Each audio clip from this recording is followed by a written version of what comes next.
10절을 보십시오.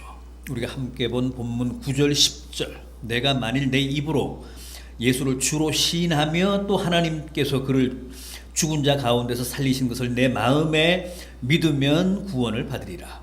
사람이 마음으로 믿어 의에 이르고 입으로 시인하여 구원에 이르느니라. 믿음에 동원되는 우리 신체 부위를 든다면 최소한 두 곳입니다. 어디입니까? 가슴과 입입니다. 가슴으로 마음으로 믿고 입으로 시인하라, 고백하라고 합니다. 이게 우리 신앙생활, 믿음 생활의 필수입니다. 가슴과 입. 가슴으로는 믿고 입으로는 시인하고.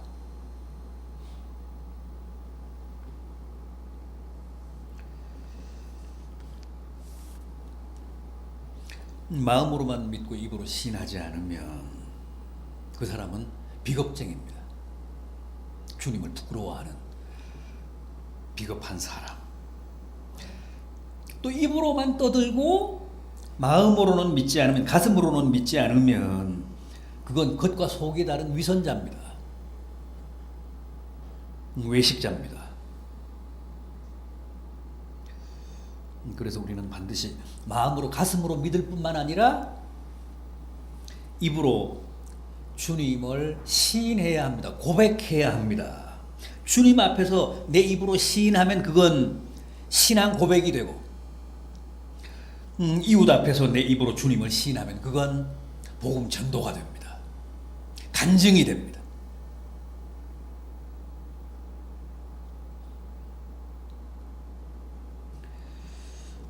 그래서 마음으로 믿고 가슴으로 믿고 입으로 시인한다는 것은 우리가 신앙생활 하는데 대단히 중요한 요소들입니다. 그럼에도 우리는 마음으로는 믿어도, 가슴으로는 믿어도 그걸 입으로 시인하고 고백하고 간증하는 데는 참 어려워하죠. 참 소극적입니다. 그건 결코 바람직하지 않습니다. 마태복음 10장 32절 이하를 보면 주님이 하신 말씀인데, 누구든지 사람 앞에서 나를 시인하면 나도 하늘에 계신 내 아버지 앞에서 저를 시인할 것이요, 누구든지 사람 앞에서 나를 부끄러워하면 나도 하늘에 계신 내 아버지 앞에서 저를 부끄러워하리라.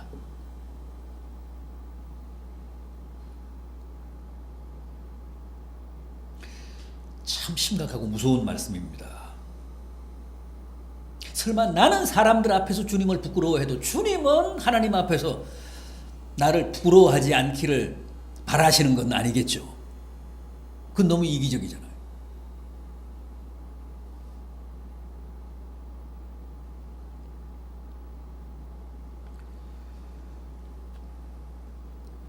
자, 그럼 이제 마음으로 믿고 입으로 주님을 시인하는 자에게 주님이 친히 약속하신 은혜를 생각해 보겠습니다. 우선 구원을 받는다고 합니다.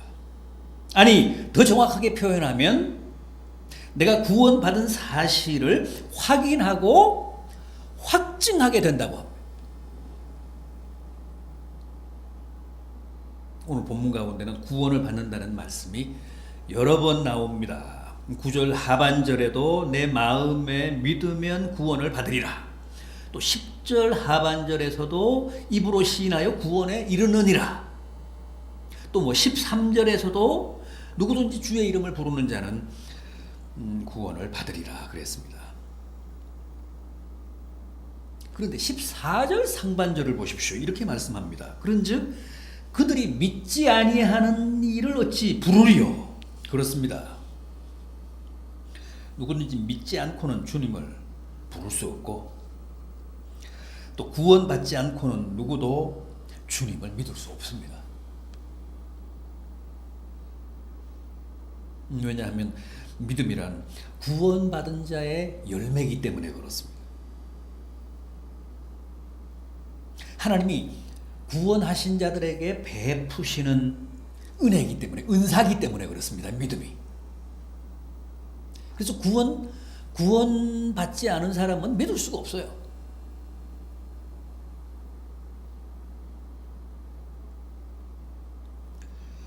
따라서 내가 입으로 시인한다는 것은 곧 내 자신의 구원을 확인하고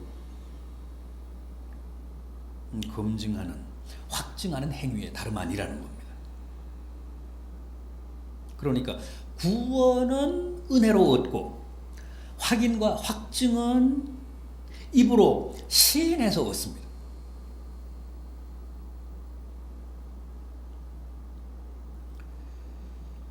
부디 올해는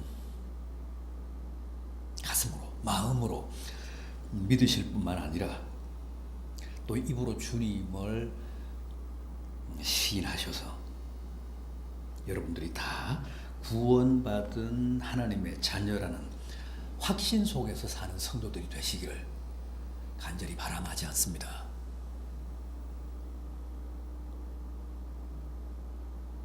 또 뭐라고 하셨습니까? 부끄러움을 당하지 않게 하시겠다 그럽니다. 11절을 보십시오. 성경에 이르되 누구든지 그를 믿는 자는 부끄러움을 당하지 아니하리라.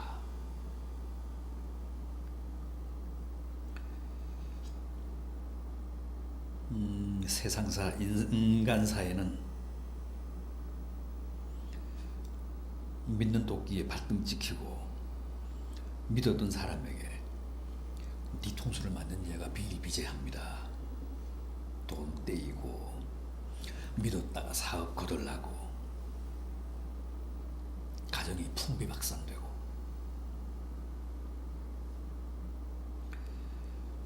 그래서 우리는 늘 허탈해하고 또 한탄하고 개탄합니다. 그러나 하나님을 내 가슴으로 믿고 내 마음으로 믿고 입으로 시인하면 우리가 세상을 살 때 결코 그런 황당한 낭패나 부끄러움을 당하지 않게 하시겠다는 약속입니다. 주님이 우리를 결코 그런 상황에 그냥 버려두시지 않겠다는 말씀입니다. 주님의 이름과 하나님의 영광을 위해서라도 마음으로 믿고 가슴으로 믿고 입으로 시인하는 자의 삶을 나 몰라라 하시지 않고 알뜰히 챙기신다는 겁니다.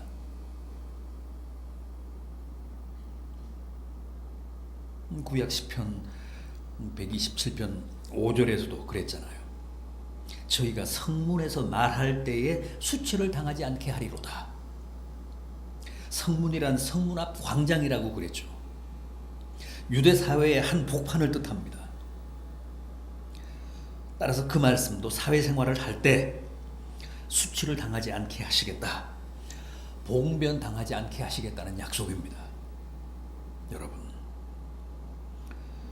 부디 마음으로 믿고 늘 입으로 주님 앞에서 또 이웃 앞에서 주님을 시인하셔서 자칫 부끄러움을 당할 수도 있는 위험천만한 세상을 사실 때 봉변이나 수치당하는 일 없이 늘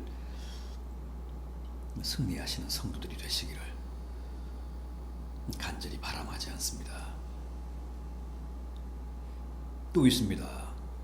부요하게 하신다고 합니다. 12절 하반절 보십시오. 주께서 모든 사람의 주가 되사 그를 부르는 모든 사람에게 부요하시도다. 주님은 부요하신 분이십니다. 이 우주의 모든 것, 이 세상의 모든 소유와 재물이 다 주님의 것입니다. 따라서 마음으로 믿고 입으로 주를 시인하는 자는 주님도 그를 시인하시고 인정하시며 반드시 그 삶을 부요하게 하신다고 합니다. 원래 아버지가 부요하면 아들도 자식들도 다 부요한 겁니다. 주님이 부요하시면 주님을 믿고 주님을 시인하는 자들도 함께 부요해집니다. 부요하게 하신다고 합니다. 실제 많은 사람들이 그렇게 고백합니다. 주님을 믿고 주님을 시인하느라 시간도 희생도 시간도 물질도 손해도 보고 희생도 하고 때로는 가정의 행복도 유보하지만 결국은 그게 손해가 아니라 도리어 축복이 되더라는 간증을 우리는 얼마든지 들을 수 있습니다. 분명 계산해보면 손해인데 산술적으로는 손해가 맞는데 실제로는 그렇지 않더라는 거예요. 하나님이 다 채워주시더라는 거죠. 하나님이 은혜를 베푸사 풍성하게 살게 하시더라는 거예요.